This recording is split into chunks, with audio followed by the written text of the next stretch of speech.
Okay, we are going to have a special about Russia, Ukraine, and we're going to get into that in a moment. But before we do that, I realize this is a special. Before we do that, I actually have a bit of breaking news that may shock you. It may shock you. You might want to sit down. Maybe you're at the airport on your iPad. Maybe you're at home. I'm just asking, please sit down before I break this to you. Okay, you ready for this? Every war isn't World War II. I know it may be a lot to take in, but allow me to say it one more time. Every war isn't World War II. And every time a conflict breaks out, we don't have to view it through the lens of World War II. Every bad guy isn't Hitler. Every good guy isn't Churchill. Everybody who wants a peace deal of some kind isn't Neville Chamberlain. And I know people educated in America's education system and people who watch the American media or listen to American politicians on both sides, I understand how absolutely earth-shattering what I just told you must be. But on my life, there were wars forever before World War II. I'm serious. There was even a World War I, I promise. There were wars forever before World War II, and there have been wars after World War II. I'm not even kidding. So why am I being a complete smart aleck here? Because I constantly see when we discuss Russia, Ukraine, the loss of 1.5 million lives, that's what they say. 1.5 million, just to give you a frame of reference there, that's more than the total loss of life in every conflict in the history of the United States of America, including the Civil War. That's how large that number is. But every time I see Russia, Ukraine brought up, I continually hear things like this. We want to be able to support Ukraine for as long as it takes. We will collectively stand with Ukraine for as long as it takes. So make no mistake, we will support Ukraine's self-defense for as long as it takes. Freedom is priceless. It's worth fighting for as long as it takes. And that's how long we're going to be with you, Mr. President, for as long as it takes. We'll do it. Thank you, brother. As long as it takes. And listen, what I'm about to say may very well offend you. It may, but we all need to talk about this here. Most wars, almost every single war in the history of the world, it's the end of a political disagreement of some kind. That famous von Clausewitz line, war is a continuation of politics by other means. It's true. So wars break out because politics, diplomacy has broken down in some way. Somebody will attack someone else first, yes. And after the fighting has gone on for some time, especially if the war has kind of ground to a halt with nothing else happening, two sides, they come together and they agree, let's make peace. And the winning side, historically, if we're talking in the ancient world even, we'll talk Roman days. The winning side, hey, I won this battle and that battle and you can't field any more armies. The winning side will obviously get the more favorable deal. And the losing side will have to give things up. You need to pay me this much in gold. You need to take this part of your territory, which I want or which I fought over, and you're going to have to give up a piece of that. But you sign a peace agreement, and the war ends. If you, and again, I know this may be breaking news for people, but territories, especially, they change hands all the time. Alsace-Lorraine, I'll let you do your own research on that. Go ahead and look up, it's one of a million examples I could use. Go ahead and look up Alsace-Lorraine. Is it French? Is it German? Well, I don't know. What day of the week is it? Because things change all the time. But what has happened in the United States of America, and globally, I'm not just putting this on, us Americans, we Americans, I don't know, I went to community college. What has happened here in the world is we view everything through the lens of World War II.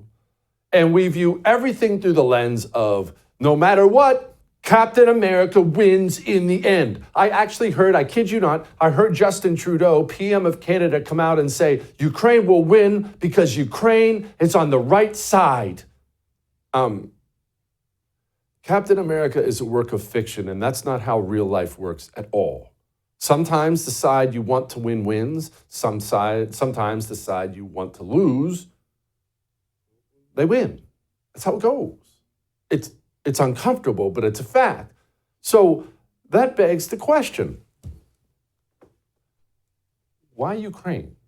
And we're going to get into this with Mike Benz. I know you love Mike Benz. We have him on as often as we can. We're going to get into this with Mike Benz here in a few minutes. But why this obsession with it? Have you ever sat back and wondered?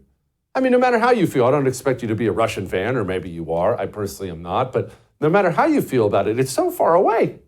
It's not here. We look domestically and we see all these problems. Inflation's still out of control. Savings has been drained. Record high credit card debt. Inflation is through the roof. The border's open. Blah, blah, blah, all these domestic things. And yet we are told repeatedly, not just by Democrats, by Republicans, especially the older establishment types, that the most important thing in the world is Ukraine. Providing assistance for the Ukrainians to defeat the Russians. That's the number one priority for the United States right now, according to most Republicans. That's sort of how we see the challenges confronting the country at the moment. Just think about that for a moment. When Mitch McConnell said that, he was the highest ranking Republican in the United States Senate. In fact, he was by far the most powerful Republican in Washington, D.C. back when he said those words. All those problems I just laid out, and he stood up with a straight face and looked right into the camera and said, the most important thing in the world is Ukraine right now. It's almost odd, isn't it? It's almost as if there are a lot of very powerful forces highly, highly invested in keeping this slaughter going on without end. And you, of course, remember the meeting, the diplomacy meeting heard round the world when Trump and J.D. Vance finally had enough of all this talk. I'm talking about the kind of diplomacy that's going to end the destruction of your country. Yes, but if you are Mr. not President, strong... Mr. President, with respect, I think it's disrespectful for you to come into the Oval Office and try to litigate this in front of the American media. Right now, you guys are going around and forcing conscripts to the front lines because you have manpower problems. You should be thanking the President for trying to bring an end to this conflict. Have you ever been to Ukraine that you say what problems we have? I have been to. Come once. I've actually watched and seen the stories, and I know what happens is you bring them on a propaganda tour, Mr. President. You will feel it in the future. God bless. You don't know that. God bless. You don't God know bless. That. You will not have a war. Don't tell us what we're going to feel. We're trying to solve a problem. Don't tell us what we're going to feel. You're not in a good position. You don't have the cards right now. With us, you start having not cards. Playing cards. Right now, you don't. Yeah, you're playing cards. Mr. President. You're playing cards. Serious. You're gambling with the president lives of millions of people. You're gambling with World War III. You're gambling with World War III. Have you said thank you once? A lot of times. No, in this even entire today, meeting, you said thank even you. Today. You went to Pennsylvania and campaigned for the opposition in October. Offer some words of appreciation for the United States of America and the President who's trying to save your country. Bizarre, wasn't it? Almost as if there's a commitment to keep this going without end. As long as it takes. We have to hear it over and over and over again. So allow me to once again, before we go to Mike Benz, and we're gonna really dig into Ukraine and the UK and the resources and East versus West. We're gonna tackle all this stuff. Allow me to once again give you the breaking news that I know for so many people will be stunning. Every conflict isn't World War II. Everybody who invades isn't Hitler. Everyone who wants peace isn't Neville Chamberlain. Everyone who wants to stand up and fight against the enemy isn't Winston Churchill. There have been a million wars in a million different places for a million different reasons. We, one, don't always have to get involved.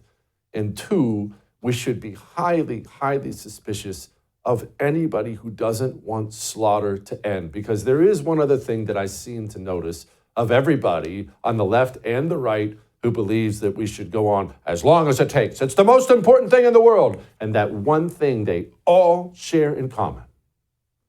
None of them are doing the dying. Not one. 1.5 million lives lost. You can go look at the memorial in Ukraine. They have a little flag up for every soldier who's died. It's honestly one of the saddest things I've ever seen in my life. It's just fields of them. And not one of those people saying, as long as it takes, is represented by those flags. Interesting, isn't it? Let's talk to Mike Benz about Ukraine, what's really going on. And even if there is a peace deal, is it going to be permanent? Talk to Mike.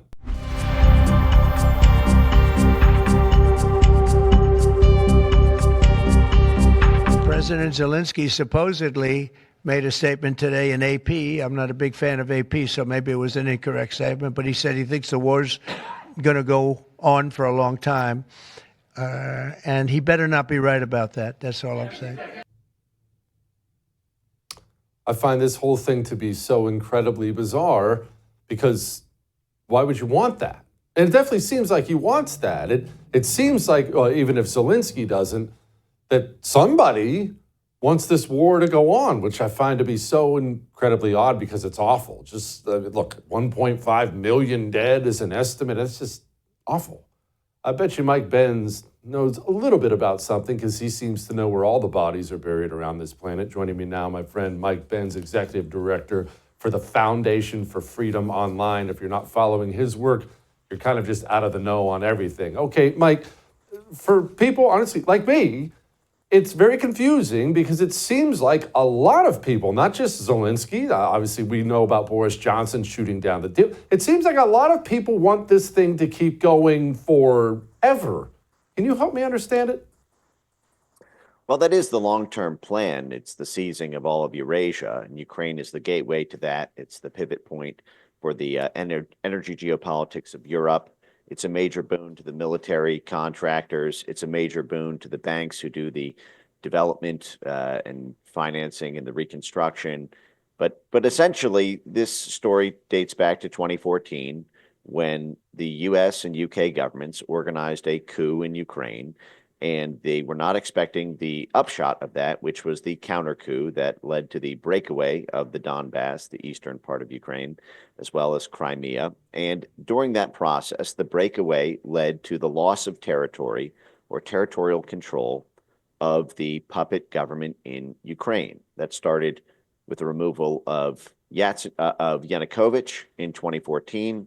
It then proceeded leadership-wise to Yatsenyuk, Poroshenko, and then Zelensky. Now Zelensky is the heir apparent to the Western war in Ukraine. And the issue is they lost control over the eastern part of the state, where all the energy resources are. They lost control over Crimea, which is the major warm water port and essentially the key to power over the Black Sea. And this war will not end, whether there's a peace deal struck or not, until, in NATO's mind, until that territory is reacquired one way or another.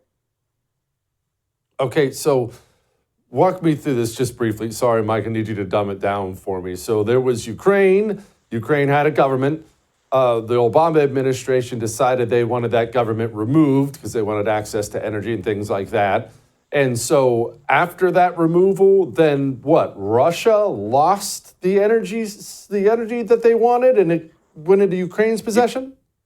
Ukraine did. So what happened was while much of the population is in the West, most of the resources are in the East.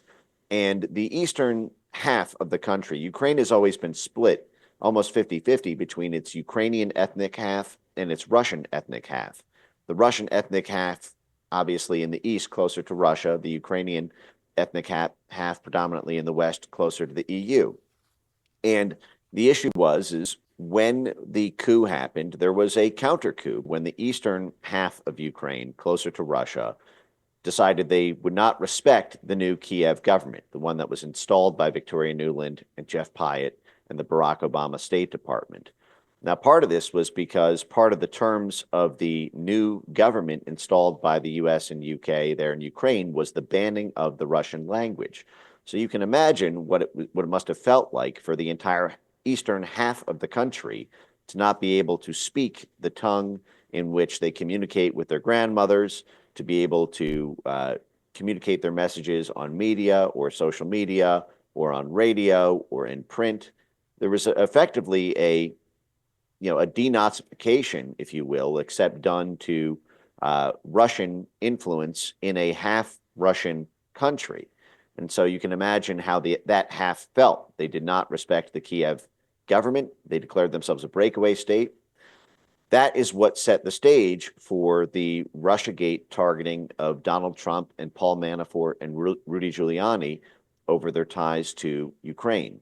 Paul Manafort had been working with Viktor Yanukovych, which was the exact government that was couped out. This is part of the tentacles of how they strung together this fake Russiagate situation. But the fact is the plan was to reacquire that territory. That was what the military assistance was for in 2019 that Trump was impeached over potentially holding up. Why were we giving military assistance to Ukraine years before there was an actual war in Ukraine? Well, it was because there was always a war in Ukraine after 2014, and it was a NATO war to reacquire that territory. After NATO forces killed over 15,000 Russian ethnic Ukrainians in the eastern part of the state, Russia stepped in to militarily backstop those Russian ethnic Ukrainians, and in the process, militarily occupied this territory. And the whole situation here with Trump's peace deal is that NATO knows that they're losing this war with Russia. The attempts to economically bankrupt Russia have backfired since China has stepped in and backstopped, basically redirected the energy supplies. Also, there's just tons of smuggled and laundered Russian oil and gas still flowing into the EU. So they haven't cut them off economically, which means they haven't cut them off militarily. And Ukraine continues to bleed territory. So NATO now, I think, is actually broadly supportive of the concept of a peace deal that Trump is aggressively pushing. I think the discrepancy is, what are the terms of the deal? Trump believes that Ukraine is going to need to cede territory and reopen itself to elections. NATO wants neither of those things to happen, but may feel forced to do so because the U.S. provides 70% of the funding for NATO. So, the magic card in the back of the sleeve of the White House is, if NATO pushes too hard against the plan, they cut funding for NATO, and then suddenly NATO's no longer. Mike, help me understand, or maybe I don't know how you feel about this. We haven't talked about it off camera, but help me understand why we continue to need NATO at all. I understand why it was formed and whatnot, but it seems like more of a creator of wars now than a preventer of wars. But am I looking at that wrong? You're exactly right. NATO never fired a single bullet from 1949 to 1995. It was actually never had to defend a NATO country for the entire, from a territorial attack, the entire time that it's existed. I believe it was only invoked one time, and that was right after 9/11. But they never exactly fingered who it was who did the attack. These were, we're told, 19 hijackers with mostly Saudi passports. We didn't exactly invade Saudi Arabia after 9/11. But the fact is NATO became an offensive weapon when it lost its defensive purpose. NATO offensively bombed Serbia and Yugoslavia for 78 days straight in the process of removing Slobodan Milosevic. NATO unilaterally attacked Libya to remove Muammar Gaddafi. NATO unilaterally attacked Afghanistan. And this is the purpose of NATO, is to put bullets and military kinetic force behind the economic battering ram of the EU and the IMF and the World Bank. This is it's effectively the fail-safe. If the State Department can't get it done through negotiations, if sanctions can't get it done through economically pressuring foreign countries, if the CIA boys and the MI6 boys can't get it done with covert action and regime change coups, that leaves you with the hard power of NATO to get it done by sending in the Marines, so to speak. So that has been the function of NATO. It is it's the trump card, effectively, in the back sleeve of every ambassador and an executive branch authority of NATO countries. That if a foreign government doesn't do what they say, at the end of the day, they always have NATO to go in and literally military coup them out of office. But NATO has now evolved because of its, and frankly, it's been doing this almost since its existence. Folks are familiar with Operation Gladio. Political sabotage and political subterfuge has always been part and parcel of NATO operations. The political control over the internal politics of countries in NATO and beyond has been part of the civil military branch of NATO. This is something that every military has, this need to achieve civilian aims in order to get military advantage. And this is now coming home to roost. NATO's played a major, if not the major, role in internet censorship from the Trump election in 2016 on to present day. They've played a major role in political sabotage.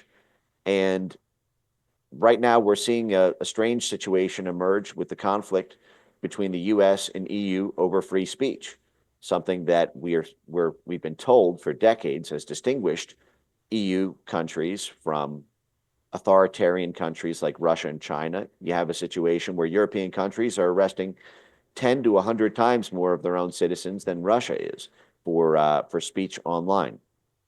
And so J.D. Vance and the White House have been trying to get the EU to cancel this new legislation called the EU Digital Services Act. It's the Digital Censorship Act, and imposes hundreds of millions of dollars worth of fines on U.S.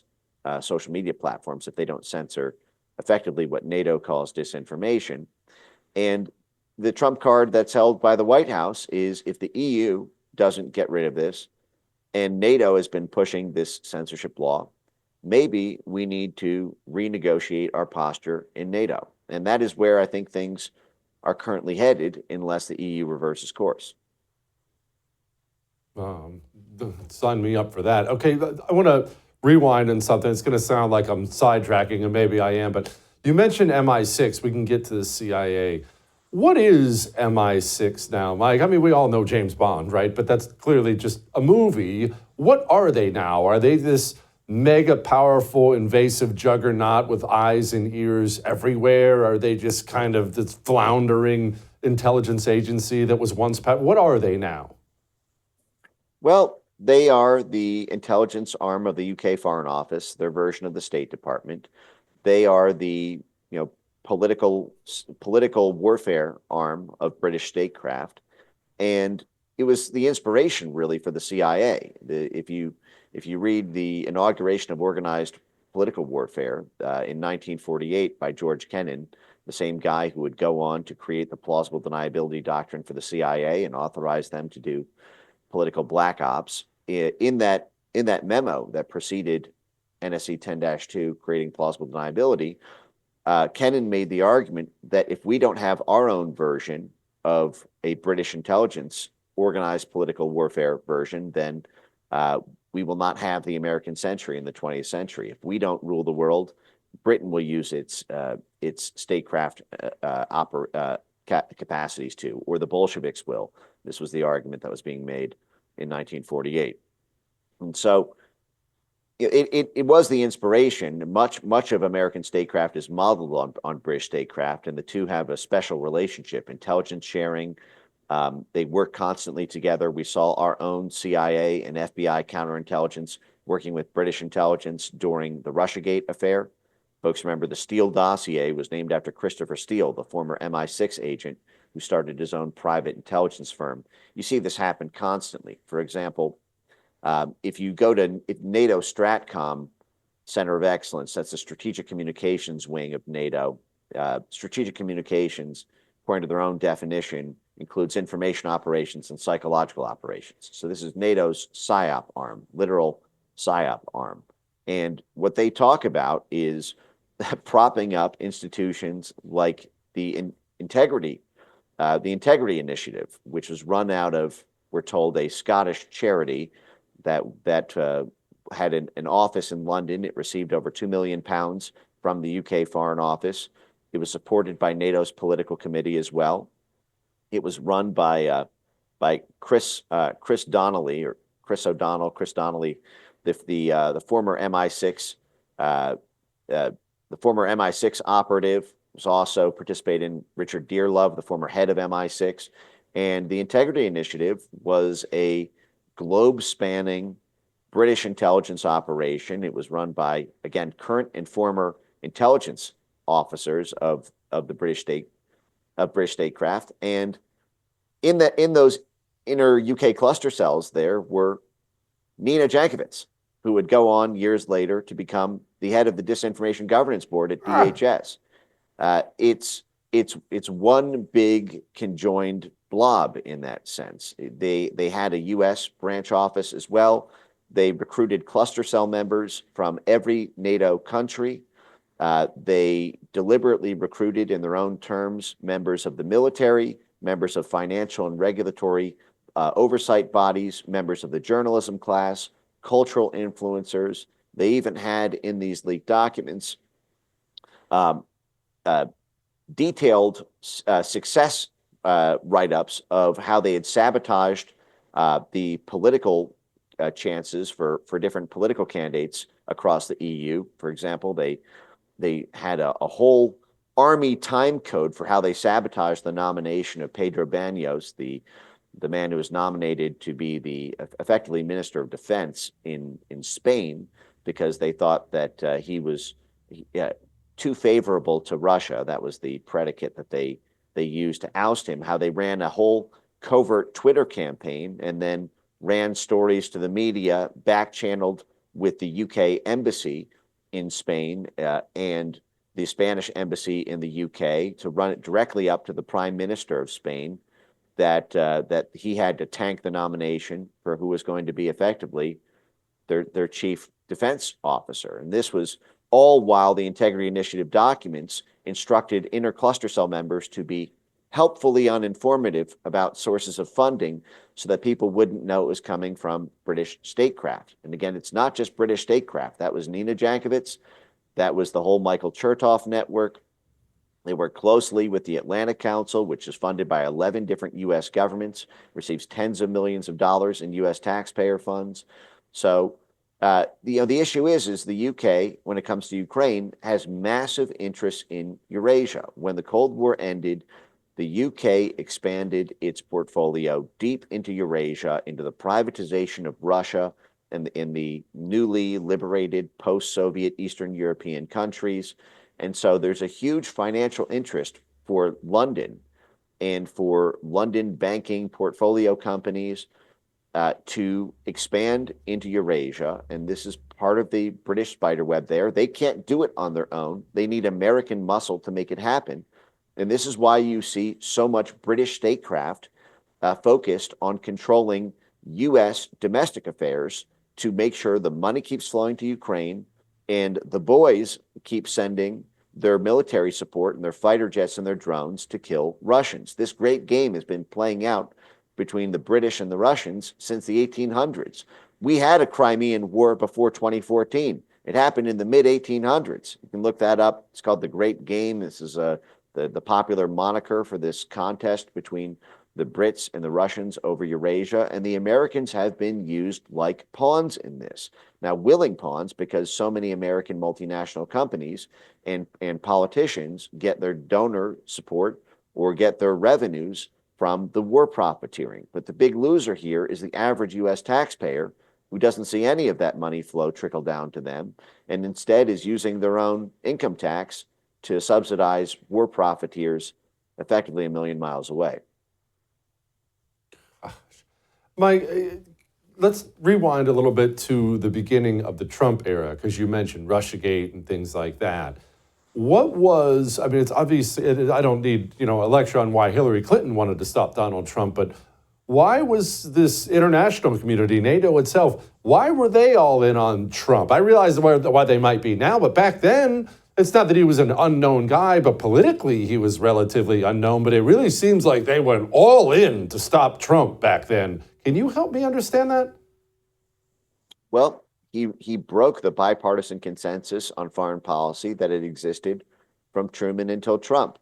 There was always this saying in Washington that politics stops at the water's edge, meaning we can disagree with each other over tax rates and abortion and, health care, but we don't disagree party-wise when it comes to our foreign-facing foreign policy activities, what we're going to do vis-a-vis Russia, what we're going to do vis-a-vis China, what we're going to do vis-a-vis Iran and Venezuela. There are only a few times in U.S. history that there was a party line divide over foreign policy.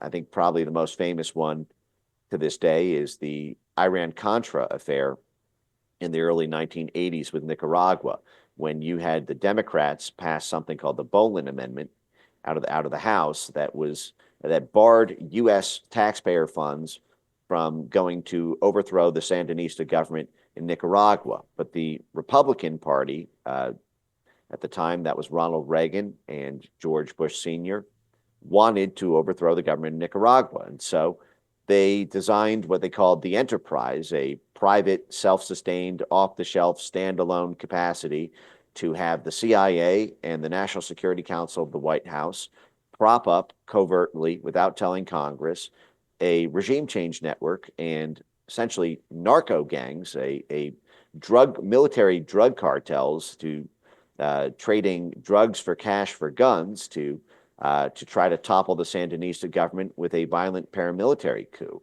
And this led to a giant scandal when the Democrats found out about this and held a series of hearings. This was Ollie North, and everyone can look up these famous congressional hearings. But that was a relatively small country with, frankly, not all that much economically on the line, Nicaragua. With Ukraine, you have trillions of dollars at stake here. A foreign policy divide could be disastrous to all the multinational companies, to all of the banks, to all of the foreign governments who have already started the process of skating towards where the puck was going. You have right now this situation, this dispute over the mineral resources in Ukraine. Ukraine sits on about $12 to $14 trillion worth of mineral and rare earth metal and oil and gas deposits that have not yet been mined and extracted. That is a literal, veritable gold mine that is just waiting to be plucked out of the earth. All manner of U.S. multinational companies and stakeholders want to get their hands on that. There's also the fact that Ukraine sits on that geopolitical pivot point between the East and the West. It is the center of the risk board, after all. And so it plays an enormous role in gatekeeping the flow of all energy resources into the 550 million people who live in the EU, who traditionally got their gas, their oil and gas from Russia.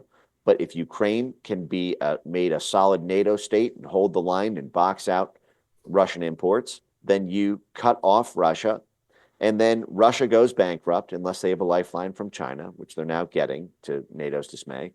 And if NATO were to be economically bankrupted that way, there goes all of the military resistance to the Pentagon all around the world. Right now, Russians are helping African countries do military coups against French and U.S. controlled governments. We saw just the final year of the Biden administration, I believe 4 different governments in the Sahel that were controlled by U.S. and French proxies. I think this was Niger, Cote d'Ivoire, Chad, and I think 1 or 2 others, were all ousted when Russian-backed African rebel forces, effectively trained on by Russian special forces and supplied with Russian small arms, kicked the U.S. and French governments effectively out of power. That would not be possible if Russia was economically bankrupted because they had no export markets for their oil and gas. You may recall John McCain's saying that Russia is just an extended gas station with a military attached. And to some extent, they're not wrong about that. Although it is more than just oil and gas. They sit on $75 trillion worth of natural resources.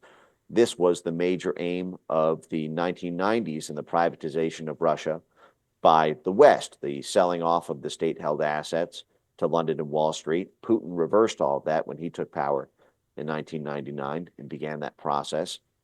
But that war is still ongoing. And I think the point that I'm trying to drive home here is there will never be peace in Ukraine, not in our lifetime. There may be a peace deal struck, but the constant pressure to militarily build up Ukraine to one day take back the territories that were just lost in this war. And if that's obtained, to continue to push east, east, east, ever eastward is going to always be there. The temptation will be there in the same way that lust is a natural temptation of man, in the same way that greed and gluttony is a natural temptation of man. There will always be a native NATO desire to expand and seize those 75 trillion in Russia, to take Ukraine and Kyrgyzstan and Uzbekistan and the whole corridor until there's nothing left to be looted. All right, Mike, just real quick before I let you go, I have to ask, do you take any stock in this? There were some ties to Ukraine and the Trump assassination attempts. Do you put any stock in that at all? Do you consider that internet conspiracy theory nut jobness, or do you say there's something to it? I think it's unclear currently. Certainly the ties, I think the story is much, much deeper and darker than what has been disclosed. Already, what I've uncovered in this space, having done probably about 10 hours just of live stream lectures on the topic, Ryan Routh's involvement in Ukraine was frankly unbelievable versus how it's been covered. I mean, this was a guy who was recruiting violent terrorists and military extremists from Afghanistan and U.S. trained Afghan special forces, from Pakistan, from Syria, from Iran, bringing them, collecting thousands and thousands and thousands of their passports, copies of their passports, in order to run them to the U.S. Embassy in Kiev to get them expedited passports to serve as human meat fodder in the cannons heading towards Russia in Ukraine. And the fact is that's CIA work. You can't do that as a civilian. Jesse, you and I can't just go over to Pakistan and recruit terrorists to bring them to Ukraine to get them no-look fast-pass visas with the U.S. Embassy to get them to fight in a Pentagon war. I mean, the number of security clearance levels you're tripping in doing this, somebody had to be looking the other way during this, because the military has to be apprised of the recruiting effort. The CIA has to be apprised of that. They don't know who these fighters are. What if these fighters start firing on Ukrainians? What if what if there's some lack of cohesion with the Ukrainian troops? This needs to be vetted. And a homeless guy living in Hawaii with no assets to his name can't do that. You had a very strange episode in June 2023 when Customs and Border Patrol actually flagged Ryan Routh at the airport when he was returning from his whirlwind trip across Romania and Ukraine and Poland. He comes back home in Hawaii. He's flagged by Customs and Border Patrol because of the suspicious activity and the lack of an ability to give a straight answer. At the time, he gave Customs and Border Patrol a business card where he claimed to be the director of a 501c3 nonprofit in Ukraine, which gets into this Ukraine NGO network. Of course, something like 80 to 90% of the NGOs in Ukraine are funded by the U.S. government. Customs and Border Patrol then flags Ryan Routh to DHS and saying, this guy looks suspicious. We want you to investigate this person. Now, DHS at the time was being run by Alejandro Mayorkas, who was a scoundrel of the highest order, from everything from internet censorship to opening the border, to even having his own no-look fast-pass visa scandal. In 2015, the Inspector General of DHS, back when Mayorkas was the deputy DHS director for the Obama administration, Mayorkas was invested by his own Inspector General for what? For giving no-look fast-pass visas to political donors to the Democrat Party. And this is exactly what Ryan Routh was accused of doing, not only accused of doing, shown to be doing in his own Facebook messages, where he provided receipts. He actually had a real-time chronological log of his effort to get no-look fast-pass visas, the very thing that the man in charge of DHS, supposed to be investigating him, was accused of doing by his own inspector general. So every step of the way, he was flagged by CIA targeters like Sarah Adams. He was flagged by DHS. He was in communication with the U.S. Embassy in Kiev. He was doing CIA effective recruitment operations for terrorists to come to Ukraine. And that same person happens to be waiting at the, 12th hole of the Trump golf course to assassinate him with an automatic weapon. There's a reason, I think, that this case has been delayed. If folks remember the status update here, the Justice Department under the Biden administration requested an indefinite delay in the trial because of the complexity of the evidence. Well, what's so complex about the evidence here? How is it that he accumulated dozens of terabytes of a digital footprint as somebody we're told barely could afford access to Wi-Fi? Who was he communicating with? What were on those encrypted chat apps that the FBI has control over the phones when they seized his phones and home electronics?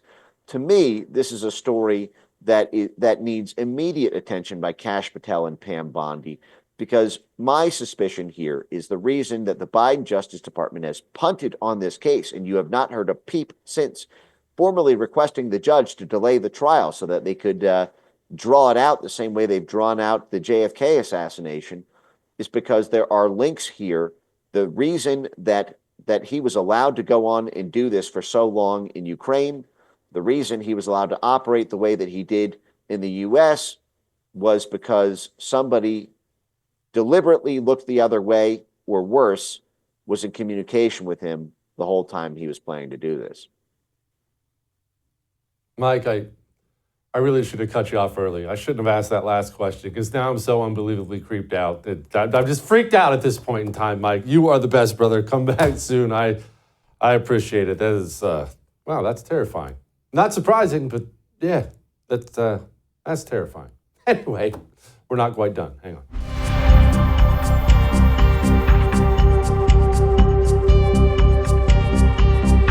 It is a tangled web. And you just heard all the stuff from Mike Benz. You heard me tell you about how we frame these things. Everything is World War II. It is not, but there are ugly things at play here, things that, honestly, if I'm being frank with you, I'm not 100% sure we all want to know the answer to. Now, I know you want to know. I want to know, but do we want to know?